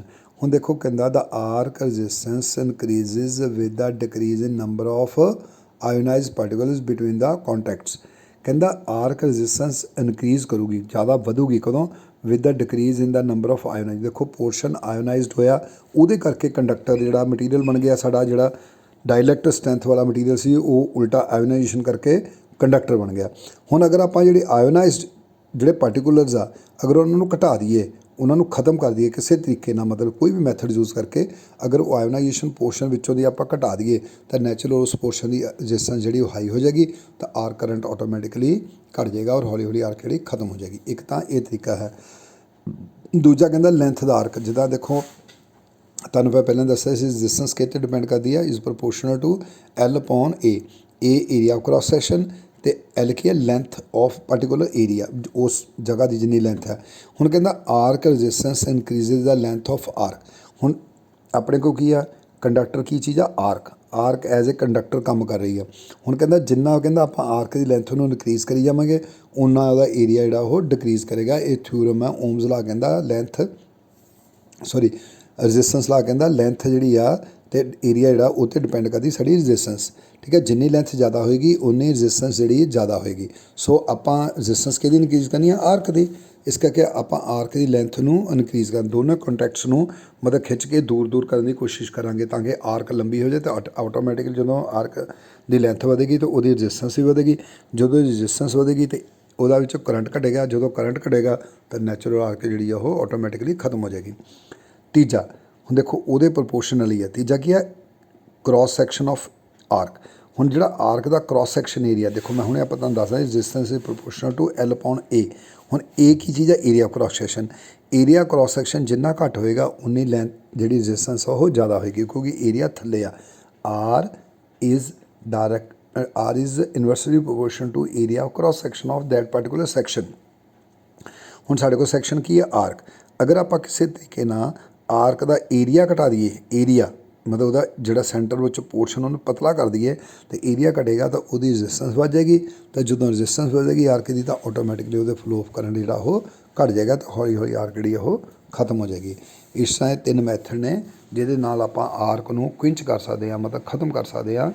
Degree of ਆਇਓਨੇਸ਼ਨ ਕਰਕੇ, ਮਤਲਬ ਉਸ ਪੋਰਸ਼ਨ ਦਾ ਜਿਹੜਾ ਆਇਓਨੇਸ਼ਨ ਪੋਰਸ਼ਨ ਆ ਉਹਨੂੰ ਸਵੀਪ ਆਫ ਕਰਕੇ ਉਹਨੂੰ ਆਪਾਂ ਵਿੱਚੋਂ ਦੀ ਰਿਮੂਵ ਕਰ ਦਈਏ ਅਤੇ ਫਰੈਸ਼ ਆਇਲ ਜਿਹੜਾ ਉਹਦੇ ਵਿੱਚ ਐਂਟਰ ਕਰ ਜਾਵੇ, ਉਹਦੇ ਨਾਲ ਆਇਓਨੇਸ਼ਨ ਘਟ ਜਾਏਗੀ ਤਾਂ ਸਾਡੀ ਰੈਜ਼ਿਸਟੈਂਸ ਜਿਹੜੀ ਵੱਧ ਜਾਏਗੀ ਤਾਂ ਸਾਡੀ ਆਰਕ ਖਤਮ ਹੋ ਜਾਏਗੀ। ਦੂਜਾ ਹੈ ਲੈਂਥ ਆਫ ਆਰਕ। ਜੇ ਆਰਕ ਦੀ ਆਪਾਂ ਲੈਂਥ ਨੂੰ ਇਨਕਰੀਜ਼ ਕਰ ਦਈਏ ਤਦ ਵੀ ਰੈਜ਼ਿਸਟੈਂਸ ਵੱਧ ਜਾਏਗੀ ਤਾਂ ਕਰੰਟ ਘਟ ਜਾਏਗਾ। ਤਾਂ ਤੀਜਾ ਹੈਗਾ cross section of arc. Area cross section ਅਗਰ ਆਪਾਂ ਆਰਕ ਦਾ ਘਟਾ ਦਈਏ ਤਦ ਵੀ ਜਿਹੜੀ ਹੈ ਸਾਡੀ ਰੈਜ਼ਿਸਟੈਂਸ ਇਨਕਰੀਜ਼ ਹੋ ਜਾਏਗੀ ਅਤੇ ਸਾਡੀ ਆਰਕ ਜਿਹੜੀ ਉਹ ਖਤਮ ਹੋ ਜਾਏਗੀ।